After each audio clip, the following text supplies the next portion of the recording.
మన టైం కానప్పుడు చిన్న అవకాశాన్ని కూడా గట్టిగా పట్టుకోవాలి అంటారు. పూజా హెగ్డే ఇప్పుడు ఆ పని చేసి ట్రోల్స్ ఎదుర్కొంటోంది. ఇంతకీ బుట్టబొమ్మకి వచ్చిన కష్టం ఏంటి?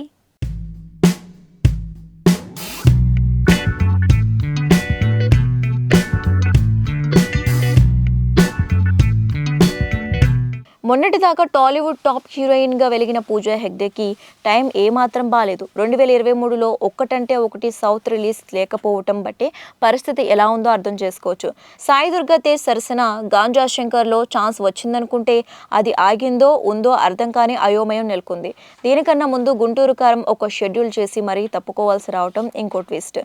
ఇవన్నీ పక్కన పెడితే ఇంత గ్యాప్ తర్వాత ఈ బుట్టబొమ్మకి స్టార్ వారసుడి సరసన ప్రాజెక్ట్ లాక్ అయింది. కాకపోతే అది కూడా హిందీలోనే కావటం కోసమెరుపు.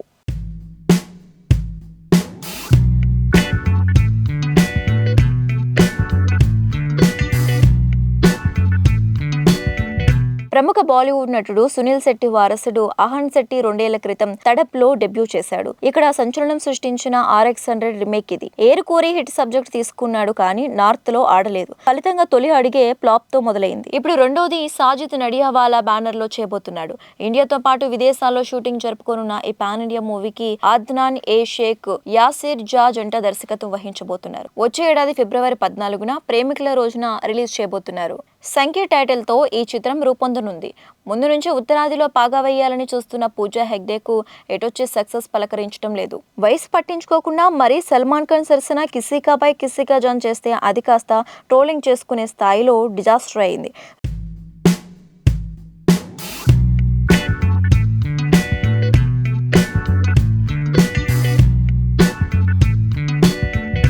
2022లో ఆచార్య, బీస్ట్, రాధశ్యామ్, సర్కార్ ఒకదాన్ని మించి మరొకటి టపా కట్టడం మార్కెట్ని బాగా దెబ్బతీశాయి.